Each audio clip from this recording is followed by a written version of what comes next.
ครับว่าครับแบบนี้ครับ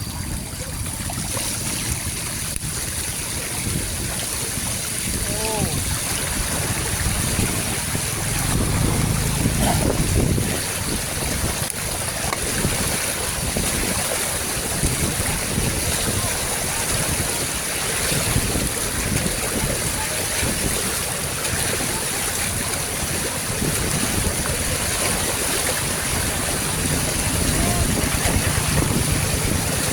ครับต้องข้ามไป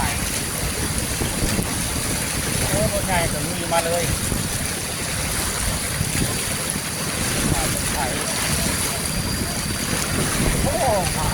ลอยเลยโอ้แห้งวังไหลแห้งวัง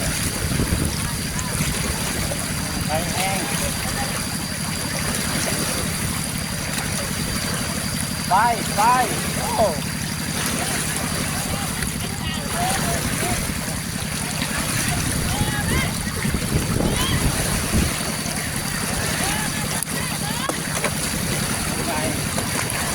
ดุย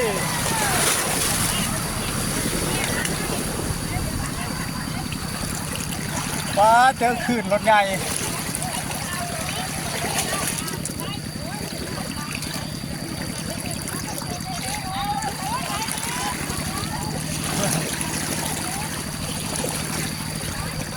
ไล่ไปเลย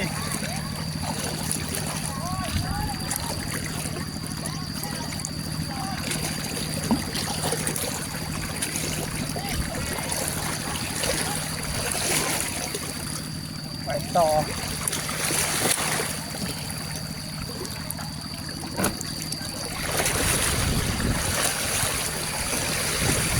ขึ้นรถใหญ่หาชวนว่าไม่แหน่พอนเนาะครับ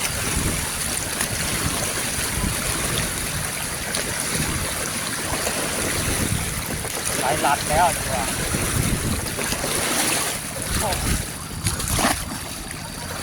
อยากยังวะ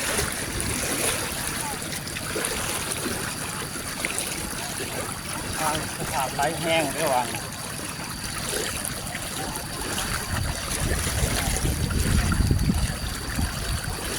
ไหลแห้ง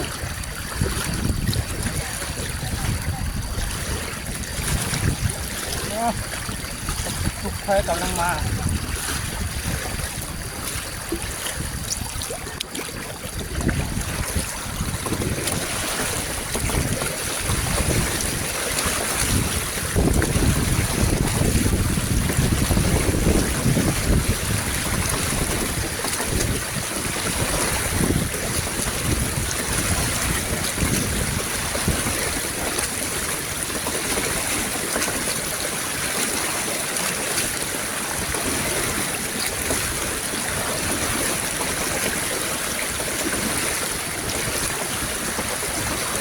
ไหลแห้งขนาด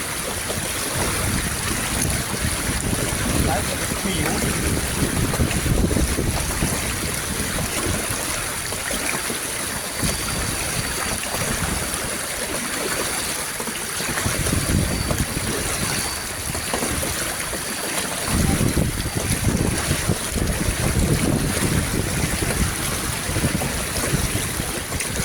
ก็หมอบใส่ก็ได้นะ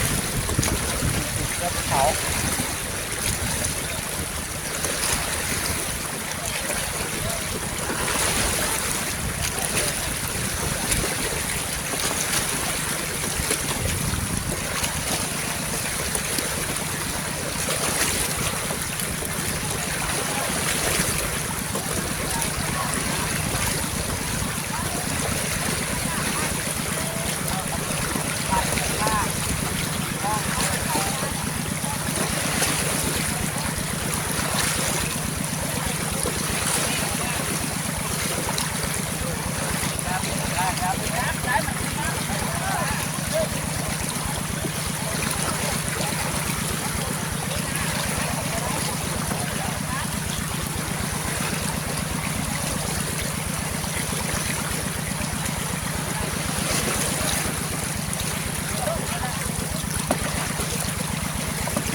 ภาพเนาะ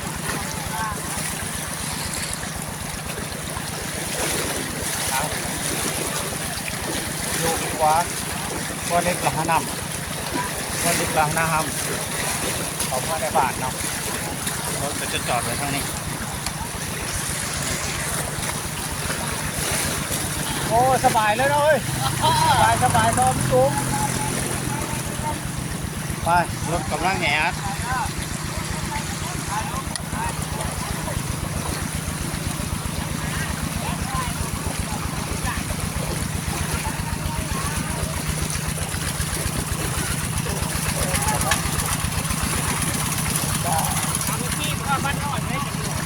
ไป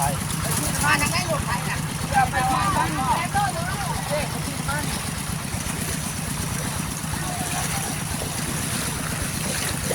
เอ็ดมาบักเปี้ยทางนั้นน่ะชูขึ้นให้เด้อทางแขนทาง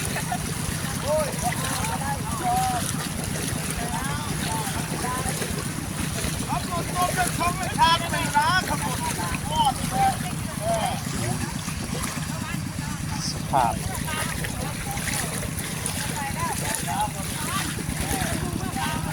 โอ้แท้กันเก็บตรง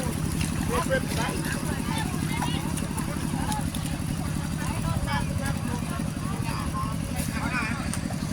สภาพวันเอาไป